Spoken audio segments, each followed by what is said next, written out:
Bonjour Duke. Bonjour Patricia. Dis Duke ou Duke d'ailleurs? Alors, ça a toujours été un mystère, mais alors moi, je m'appelle Duc. Duke. Duke Antoine Ziegenthaler. Effectivement. Mais le nom de ta marque, c'est Ziegenthaler. Siegenthaler, effectivement. Merci d'être là. Je suis très très très contente de te recevoir dans mon cabinet The Fashion Therapist aujourd'hui. Bah, merci de m'accueillir. On se connaît depuis quelques mois maintenant. C'est vrai qu'on collabore un petit peu. Et c'est un vrai plaisir de t'accompagner. Et j'ai trouvé que c'était vraiment le moment que tu prennes la parole. Parce que tu m'avais confié que c'était quelque chose que tu ne faisais pas. Et donc voilà, je trouve que c'était opportun parce que j'aime ton parcours, j'aime la personne que tu es, l'homme que tu es devenu et le créateur que tu es en train de devenir. Donc merci d'être là. Comment vas-tu aujourd'hui? Prenons la météo du jour. Comment vas-tu? Comment te sens-tu aujourd'hui? Bah, écoute, très bien. J'ai eu du mal ce matin à me lever, mais la fin d'année, je la sens arriver et l'excitation de l'année prochaine. C'est vrai que là, on est juste après Noël. Et c'est pour te présenter en ce début d'année parce que il faut commencer l'année différemment. Et donc, j'ai décidé que ce serait toi qui commencerais The Fashion Therapist. Ouais, merci pour cet accueil. Donc, aujourd'hui, tu te sens plutôt bien. Donc, tu as créé ta marque il y a à peu près un an et demi. Hein, Mais ça doit être ça, oui. voilà. Et j'aimerais que tu me parles de qu'est-ce qui t'a poussé à lancer une marque, à te lancer dans une aventure entrepreneuriale telle que celle-ci, alors qu'on sait que c'est quand même extrêmement dur actuellement sur le marché. Alors c'est quelque chose que je mûris depuis très longtemps.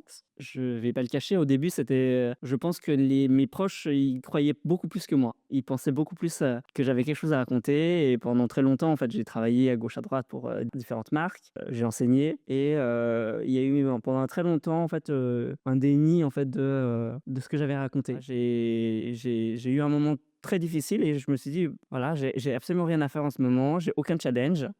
C'était quand ça à peu près? C'était juste avant en sortie de covid. Ah, juste après. Voilà, après le covid.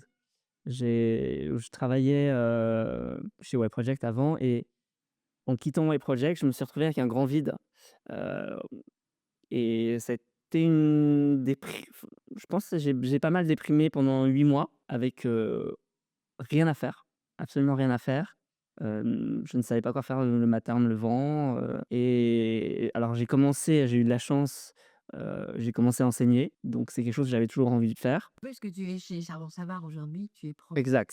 et tu Donc gères ça d'ailleurs. j'adore ça. Donc je suis chez Chardon Savard et je viens de commencer chez Marangoni et en fait, c'est toujours quelque chose que j'ai voulu faire et donc j'ai eu l'opportunité, d'enseigner et de m'occuper d'étudiants et j'ai adoré. J'ai tout de suite adoré et ça m'a permis en fait déjà de sortir de cette, période morose et ce qui m'a permis en fait de retrouver une envie de créer en fait avec ces jeunes. Et en fait, avec le temps que j'avais à côté de l'enseignement, j'ai commencé à faire deux trois vêtements pour moi et en fait, ça a été, une petite capsule de 6 pièces s'est transformée en 40 pièces d'un coup. Et ça, c'était en 2022-2023, 2023. 2023. Ouais, en 2023, en septembre 2023, j'ai présenté une première collection. Donc on va dire que la pandémie a été une sorte de période de «maturation» entre guillemets, en fait. Quelque chose qui a fait que ça a bousculé, en fait, tout le système dans lequel tu étais.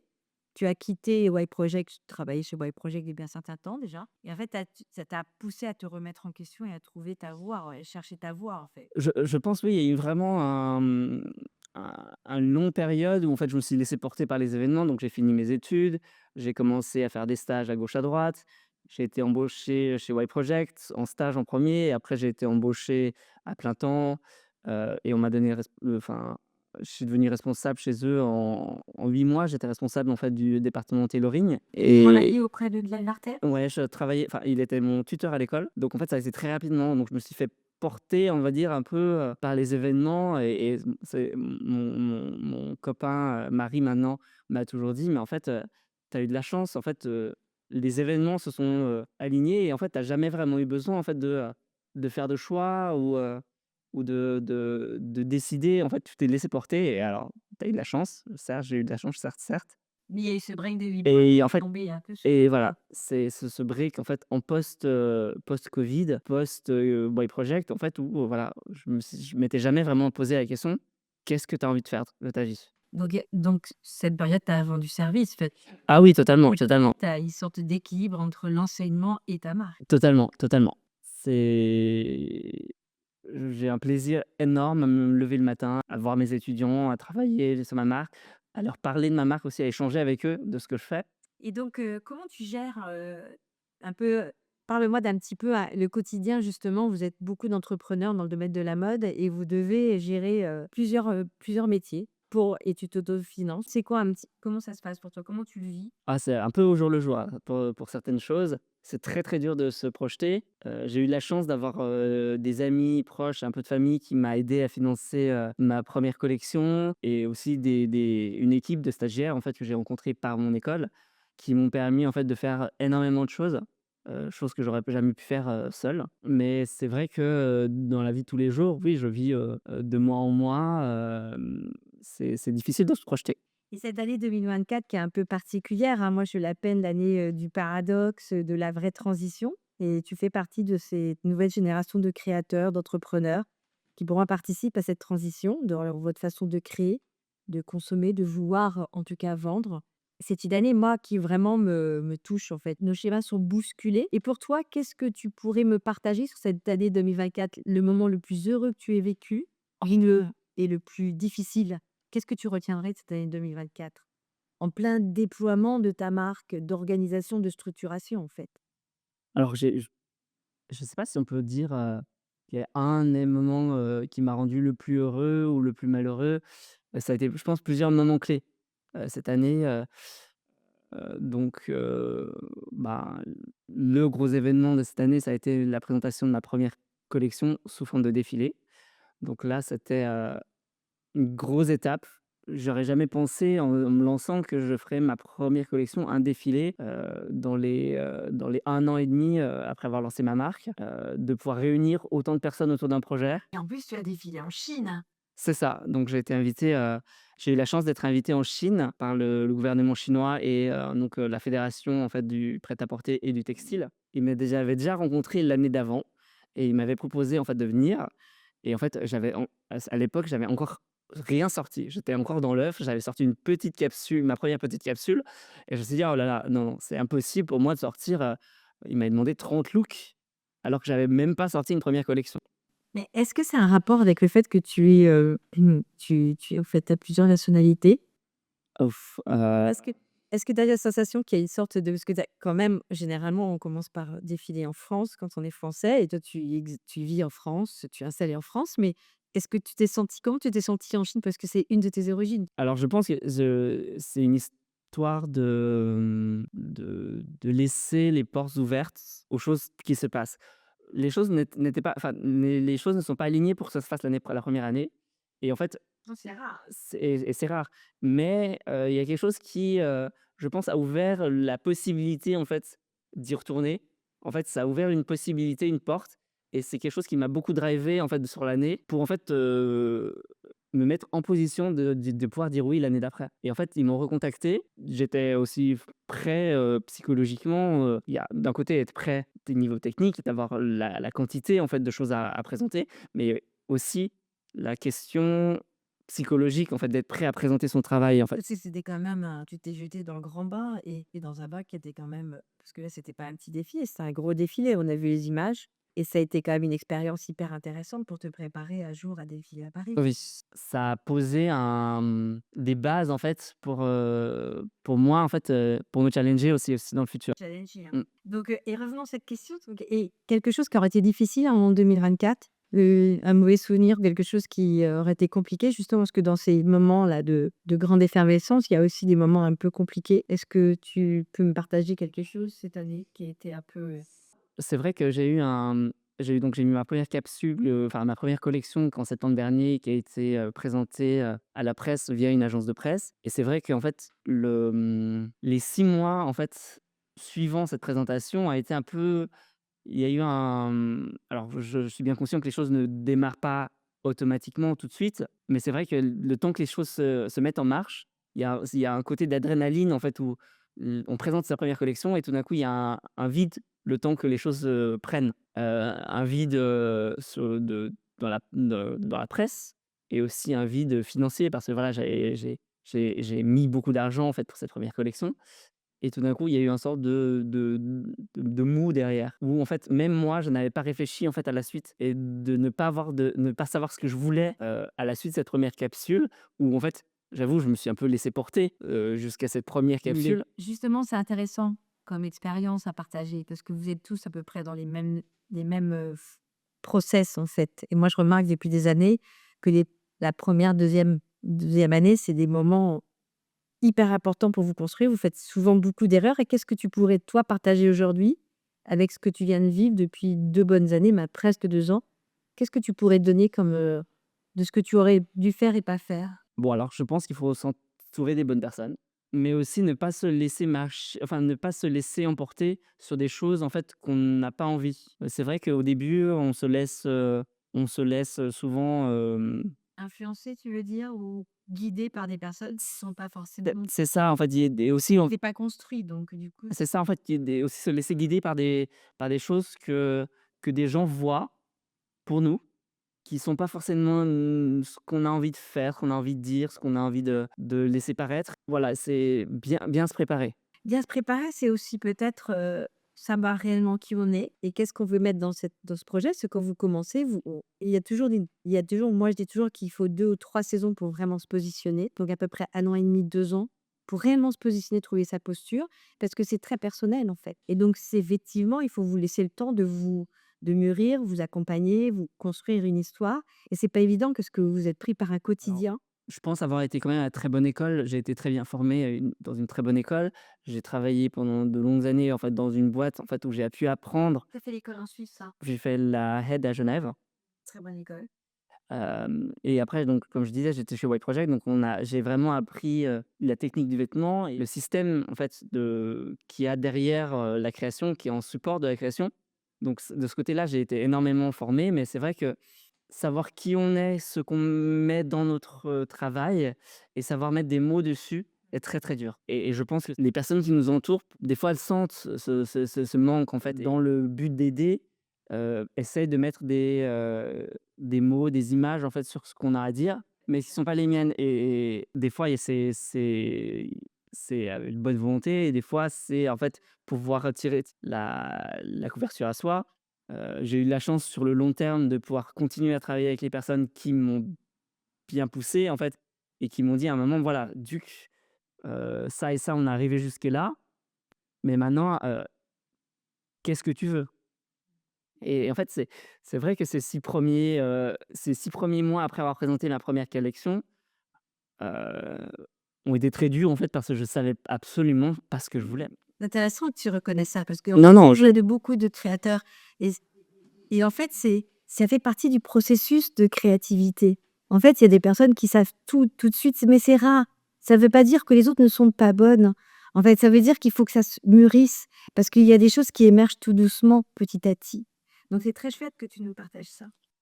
non, je pense que c'est très important parce que on est entouré des success stories, des choses qui marchent, des personnes qui, du jour au lendemain, sont devenues quelqu'un, mais on ne parle pas des difficultés, en fait, qu'on va rencontrer. Le processus créatif est quelque chose qui vient pousser de l'invisible, quelque chose de très personnel et très intérieur. Bien sûr qu'on apprend à l'école, à dessiner, à construire, on raconte des mood boards, on fait des, tu vois, mais c'est très personnel en fait. Pour moi, ça fait partie de l'invisible et tu nous partages très très bien. C'est important de le dire en fait. Alors parle-moi justement un petit peu de ton positionnement, de ton produit, de ta marque. Comment tu la positionnes, comment tu pourrais la décrire? Ma piste de départ reste donc le vêtement. Moi, c'est quelque chose qui m'intéresse profondément, la construction du vêtement. Donc, la manière dont on va pouvoir, et je pense que enfin, ça se voit du fait que je suis prof de technique, c'est quelque chose qui pour moi qui est propre à ma marque et qui est propre aussi à ma personne. C'est de savoir comment je mâche les choses. Je commence par déconstruire le vêtement et trouver en fait le principe de construction en fait qui va éveiller ma curiosité et en fait que je vais après, décliner de différentes manières pour pouvoir construire ma collection. Donc, après voilà, je propose, du tailoring, je propose, du casual, donc, des sweats, mais aussi je propose des pièces, pièces un peu uniques, un peu, artisanales, qui sont un peu plus créatives. Donc j'ai vraiment une approche à 360 degrés du vêtement. Oui, tu es un peu un chirurgien du vêtement, tu aimes Exact, exact, déconstruire et reconstruire. c'est ça. Mais ça, tu le fais aussi à partir de quelque chose qui est ton essence. Comment tu te perçois, en fait? Qu'est-ce que tu mets cette histoire de toi dans ton vêtement? Quand c'est déconstruit, cette construction ensuite. C'est, alors je pense qu'il y a des personnes qui construisent et qui déconstruisent un peu comme, comme un bulldozer et en fait, moi, j'ai une approche beaucoup plus, je pense beaucoup plus douce, parce que c'est quelque chose qui est né à moi-même. En fait, j'ai une ma manière d'approcher mon identité propre est un peu celle d'un caméléon, de quelque chose de très doux, qui va en fait, chercher à, en fait à trouver l'espace gris, en fait, de l'identité. Ça va pas être, soit no on pour moi l'identité c'est pas, noir ou blanc. J'ai eu beaucoup de mal en fait, étant jeune, donc je suis donc, d'origine chinoise vietnamienne. J'ai été adopté, j'ai grandi dans une famille, donc caucasienne, européenne, en Suisse et par-dessus, en fait, c'est déjà ce mélange. Au-delà de ce mélange, en fait, donc je suis gay. Donc j'ai découvert, en fait, j'avais besoin, en fait, de repères que je n'ai alors malheureusement, pas eu malgré, l'énorme amour que j'ai pu avou mes parents pu m'offrir. Donc j'ai eu, des grands-parents extraordinaires, mes parents sont extraordinaires, j'ai une super relation avec eux. J'ai un besoin en fait d'identité, qui, et de référence en fait que je n'ai pas forcément eu, de manière facile, dans mon enfance. Donc, j'ai beaucoup été, dans, dans les clichés en fait de ce qu'on peut, attendre d'une personne gay, dans l'hyperféminisation et à l'inverse, j'ai pu aller dans l'hypermasculinisation, parce que, je ne reconnaissais pas en moi certains traits, féminins ou certaines choses que je rejetais. Donc, j'ai beaucoup été dans ces cases qu'on peut nous donner. Tu veux dire que dans ta communauté, enfin, quand tu étais enfant, tu étais en Suisse et on t'a jamais interdit de vivre, Non, non, on me l'a alors non, non, de ce côté-là, on m'a jamais interdit. J'ai une famille l'idée de t'exprimer j'ai vraiment. exactement. Mais en revanche, c'est plus tard quand tu étais, c'est après l'école, ça, quand tu es venu à Paris ou Non, je pense que non, non, communauté? c'est un peu avant parce qu'au début, quand on n'a pas de référence, en fait, on vit un peu par l'image que les autres ont de nous et je pense qu'on m'a mis beaucoup on m'a donné, en fait, des images, en fait, des attentes qu'on avait de moi pour pouvoir rentrer dans certaines cases. Un des clichés, donne-moi un exemple de cliché, en fait, dans ta Ah, enfin, si tu sais en parler, mais oui, oui, bah, je pense, par exemple, le fait que je sois asiatique et féminin, on m'a beaucoup, lié à la prostitution. Heu d'accord, Et d'astigmatiser, on en m'a fait. stigmatisé, voilà, parce que, alors, je pouvais avoir une attirance pour des hommes plus âgés. Alors quand je dis plus âgés, c'est la trentaine. Mais quand j'avais, 20 ans, de sortir avec des mecs plus âgés, bah, voilà, on a pu projeter sur moi, la prostitution. Donc c'est là où tu parles de rejet, tu as une sorte de Oui, oui, le rejet est venu, de par moi-même, je pense, par rapport à certains clichés qu'on a pu rejeter sur moi. Je pense avoir été et ça je le dis, sans avoir honte, hein, je pense avoir été, profondément homophobe et raciste à une période de ma vie. ça on appelle ça l'homophobie internalisée, hein. C'est ça, c'est ça. Et dans cet espace où tu aurais dû te trouver dans une sorte d'espace de sécurité et de compréhension, tu as été rejeté, donc du coup, tu t'es rejeté toi-même, en fait. S Je pense que c'est oui, ça s'approche de ça. En fait, on m'a projeté sur moi, en fait, des clichés que je ne reconnaissais pas et en fait, comme ces clichés, je ne les reconnaissais pas, je je les ai rejetés profondément et les personnes, en fait, qui vivaient ces clichés, heu, pleinement, parce que c'est leur identité et voilà, certaines personnes sont dans les clichés, certaines ne le sont pas. Mais certaines personnes qui le vivaient très bien, j'ai pu en fait, moi, en fait, leur en vouloir je pense, le fait d'arriver à Paris, de découvrir une communauté qui est complètement différente. Tu as ouvert quand même un espace beaucoup plus, Oui, de oui, oui. compréhension, d'acceptation et puis de Mmh, moins de différence quand même. oui, parce qu'il y a beaucoup plus de références, il y a beaucoup plus de personnes, qui ont pu vivre les mêmes choses que moi, qui ont chacun leur propre vérité et qui, vivent chacun leur propre vérité. Quand je t'écoute et moi j'apprends beaucoup de choses avec, au contact, à ton contact. Je connaissais pas justement toute cette, violence qu'il y avait au sein en fait de cette communauté et en même temps, j'ai l'impression qu'elle t'a réellement construite et je crois qu'on peut la sentir dans ton produit en fait. Si je pense à ces vêtements qui sont un peu lacérés comme ça, il y a une sorte de le t-shirt, ta façon de construire le vêtement, il y a une sorte de protection et d'espace Alors, ouvert. il y a plusieurs, manières de l'approcher, donc d'un parti, la déchirure, mais en même temps, alors c'est un peu cliché, mais, je vais parler de l'oignon. En fait, des couches, en fait, les unes sur les autres qui, ou d'une fleur qui s'ouvre, on va dire. On en a pas encore parlé, mais dans tous mes vêtements, j'ai une approche, en fait, de transformation. C'est-à-dire que le vêtement a plusieurs manières d'être porté, selon les quelque chose de très, formel et en même temps, des fois, quelque chose de complètement déconstruit. Donc en fait, selon l'environnement, selon le besoin, en fait, on peut avoir une facette de soi différente et projeter une facette de soi différente, hem, selon les besoins. C'est que Prends un exemple, par exemple, silhouette que tu aurais, c'est celle avant la déchirure. voilà et puis porter en quelques défilés en Chine justement, elle est il y a une façon dont tu vois le corps de l'homme et en même temps on sent que c'est couvert. Oui, alors en fait, c'est des sortes de moitié de t-shirt en fait qui peut, donc on peut le porter en entier, c'est un t-shirt entier, mais on peut aussi le porter grâce à des systèmes de pression, en fait, on peut les détacher et en fait ça déconstruit complètement la silhouette et en fait ça crée une sorte de déchirure et en fait on le porte alors il y a une partie du t-shirt qu'on porte comme un harnais et il y a toute l'autre partie en fait qu'on peut, alors soit porter, en fait, telle quelle en fait tombante, soit on peut l'échanger en mélangeant les matières, en mélangeant les références, donc on peut mélanger des pulls avec des t-shirts, avec des pulls à capuche.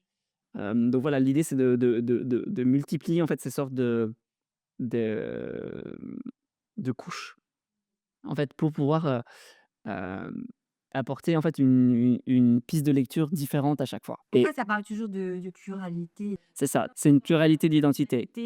De style, de genre, parce qu'il y a du masculin, féminin. Il y a vraiment des oppositions dans ta collection et quand on voit défiler en Chine, il y a une sorte de une complémentarité et une logique en fait. Oui, bah, alors, ça c'est quelque chose, bah, on en a discuté qui est arrivé, heu, des pistes de en fait de compréhension en fait de mon travail qui est arrivé un peu plus tard, heu et je travaille beaucoup à l'instinct. Dans la création du vêtement et parce que voilà, si vous regardez un peu mon travail, il y a pas mal de drapés, Transparent. de transparence, de finesse et de superposition et en fait, toutes ces superpositions, en fait, se fait, alors à l'origine, ça a été fait un peu, comme je disais, entre la première collection et ma deuxième collection, il y a une réalisation, une prise de conscience, en fait, de mon travail, du mouvement, en fait, du geste de création. C'est vrai que sur les premières silhouettes, les premières pièces que je faisais, voilà, c'était quelque chose qui se profondément ancré dans mes envies, dans des formes, des volumes qui me parlaient et en fait, c'est en travaillant sur une collection complète, j'ai dû me poser la question de pourquoi ces volumes et pourquoi ces constructions. Est-ce que tu penses que c'est d'une collection non genrée? Je dirais pas qu'elle est non genrée parce qu'en fait, je travaille quand même, j'ai une approche quand même genrée, en fait, du vêtement. Donc, il y a des vêtements, il y a des jupes, il y a des pantalons tailleurs, il y a des formes qui sont à l'origine dédiées à l'homme ou à la femme que je vais retravailler. Après, moi, je suis quelqu'un qui aime porter de l'homme et de la femme et je ne vais pas partir dans un vestiaire, en fait, qui est, non genré dans le sens où, on va gommer, en fait, la forme. On va gommer, la forme du corps de l'homme, de la femme. Je pense que justement, je vais travailler, en fait, ces pièces pour pouvoir, en fait, mettre en profondeur, en fait, le corps de la femme et de l'homme et de la femme, en fait, par contraste. Chacun va choisir son vêtement s'il se retrouve dans ta collection en fait. C'est vraiment une question de C'est ça. C'est, moi personnellement, c'est un vestiaire que j'ai développé, pour moi, en pensant à moi, C'est peut-être un peu, égocentrique, mais c'est ce qui m'intéressait en fait. C'est de trouver un vestiaire, un langage qui me soit propre. D'ailleurs, tu le portes très, très bien tout le temps. Merci. Tu es un des seuls créateurs qui porte en permanence ses propres créations. Bah, Je trouve ça très intéressant. Très peu de en fait, peu de créateurs s'habillent vraiment, pas forcément. j'ai un plaisir en fait, quand je crée le vêtement, j'ai un je réfléchis en fait dans la manière dont il va être porté et c'est un plaisir pour moi de porter mon vêtement. J'ai été ma première muse, je pense, ma première et comme je disais, je n'avais pas de référence, en fait, de quelqu'un comme moi dans mon entourage. J'ai pas un profil mode à l'origine. J'ai fait des études donc de biochimie à la base. Tu voulais être ingénieur en Je voulais être ingénieur et en fait, c'est un peu au détour des rencontres que je me suis, j'ai fini dans la mode et et et en fait, mmh, c'est un peu comme j'ai construit ma propre un architecte, tu vois? Alors on dit les architectes, ils ne vivent jamais dans leur propre maison, mais au contraire, moi, j'ai envie de vivre dans ma maison.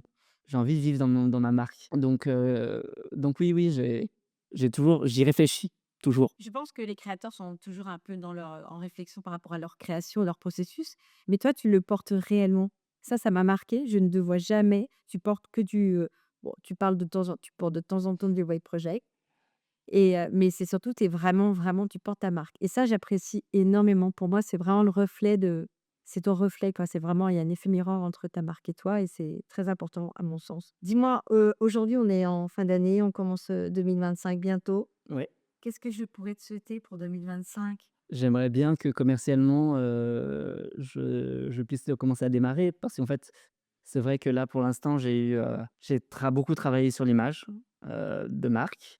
J'ai beaucoup travaillé sur la fin de l'année sur mon image personnelle, sur qui j'étais, qu'est-ce que je voulais, à travers ma marque et maintenant, ben, j'aimerais que les gens le comprennent, que ce soit plus juste moi et ma marque et que les gens l'adoptent, on va dire. Donc tu es en train de travailler sur des On a beau avoir, plein d'idées dans la tête et maintenant il faut que les gens comprennent et les gens l'adoptent, heu et j'espère, que les gens l'adopteront aussi bien que mes parents m'ont adopté. oh, c'est très joli ce que Voilà. mais j'en suis certaine. Et qu'est-ce que tu, pourrais, souhaiter, je sais pas, aux personnes qui t'écoutent aujourd'hui, qui sont en train de te découvrir pour cette nouvelle année, ou quelque chose de personnel, ou un message que tu envie de passer? Par rapport à tout la personne que tu es, l'homme que tu es, le chemin que tu as fait, qu'est-ce que tu pourrais dire, en fait? Profiter de Hem, laissez-vous porter, hem, laissez-vous porter le temps en fait de respirer.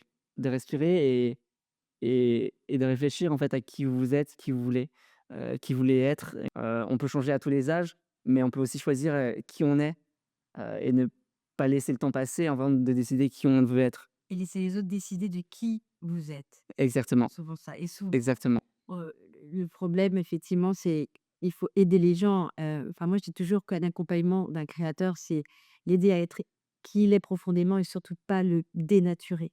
Ça, c'est très important, je l'ai toujours dit, et c'est vrai, ton témoignage est très intéressant parce que tu le dis, hein, c'est compliqué de pas se laisser influencer, ou parce qu'en fait, c'est aussi un milieu où il y a beaucoup d'ego, beaucoup de personnes veulent donner son avis à tout prix, et du coup, vous vous perdez, quoi.